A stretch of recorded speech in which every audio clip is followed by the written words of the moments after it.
现在正在试的这辆车是一个长城的腾翼 C30，目前为止这车跑了是72000公里。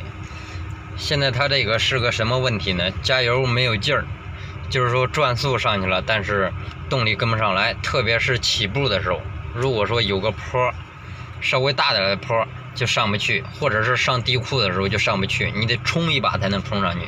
现在拿电脑读它这个变速箱的这个故障码，我现在已经清除掉了。刚才读故障码的话是一个它这车的一个通病的一个故障码，是一个从动锥压力不足，这个就是自动变速箱里边那个油缸拉缸了，然后导致压力不足，所以动力不足。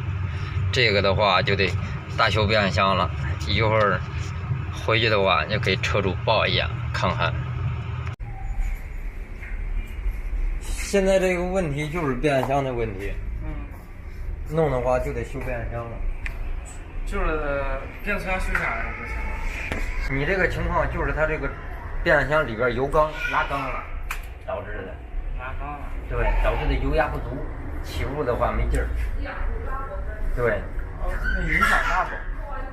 你说开着影响大不大？开着影响，目前的话影响不是特别大，因为现在拉缸就是没到特别严重的。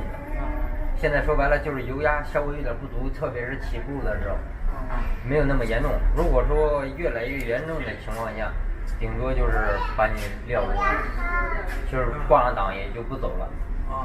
对，之前就是有挂不上档的一个情况。对，挂上档跟没挂似的。对，他直接不走，给油门就没反应。对，就是出现过，一直会出现这种情况，是真的。对，最坏的情况就是到那种情况。我就因为我这车也不咋值钱。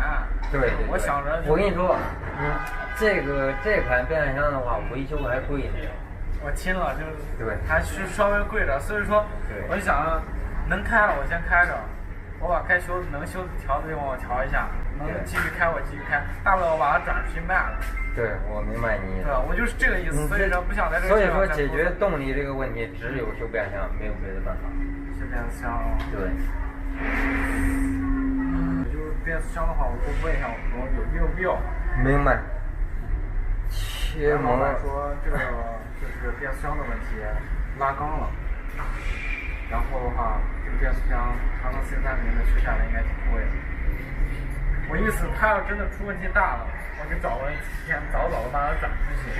对，我跟你说，你就不用想解决这个动力这个问题，你就不用想大不大小不小，这个修下来的话，怎么着也得个6、7千块钱了。6、7千？对，就这个变速箱。那更牛了。对，这个国产 CVT 这是6速的。这个配件都不便宜，还支持6速，对不对？好吧，这说实话，买车的时候也是被人诓了。买的时候就有这种毛病是吗？那时候就是有可能没那么明显。对。那要么就是这个上一任车主他就是因为这个毛病想卖的。我没诓。你买的时候跑几万公里啊？买的时候跑了6万多公里了。你在你手里也就跑了1万公里。因为我这车平常很少开，我属于用来代步的，就是自己的话，因为我驾照拿的时间不久，我想着练手，结果他家车上手太简单了，之前一直没打开。其实你那时候买个手动挡的好啊。我跟你说 ，C30这款自动变速箱，它就有这个通病，说白了。是吧？对，那时候不知道，一到10万、8万、9万左右啊，都爱有这种毛病。那这车是不是贬值就很厉害了？贬值很厉害。你如果说你再卖的话，人家没开出来这个毛病还好。如果说猛一点就跟这到坡上似的，猛一点就上不来，人家一看你这动力有问题啊。如果说人家知道这个毛病的话，这个车就卖不上这个钱了。稍微怎么开一点，对，插油门。你比方说你卖给我，我一脚油门一踩，完了，这车肯定有毛病。我不懂车的时候，我感觉我擦油门的时候，我都能感觉稍微有点肉。我感觉这车子肉的很。对。车估计或许是调过表的，我看着像是调过表的。按正常来说，他买的时候6万公里，到他手里头1年多也就开了1万公里。一开始买的时候就有这种情况，只不过不太明显，然后越来越严重，到现在为止上个坡，就是一开始开我这里检查的时候，就我门口这个坡，油门踩到底才上来，就是憋着劲你上不来，油门光听见啊，硬是车没劲儿，光油门踩到底了，转速上去了，车速上不来，没动力，说白了变速箱的压力打不上去，你就上不来。然后你如果说路上超个车什么的，油门一脚踩到底，车速没反应，所以它这个的话到目前为止维修的话就没价值。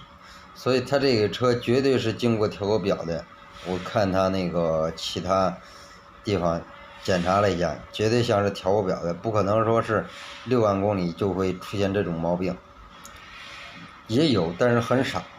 C30这款自动的它就用不住，然后之前碰见过都是在10万公里左右，也是这种毛病，报的同样的是故障码。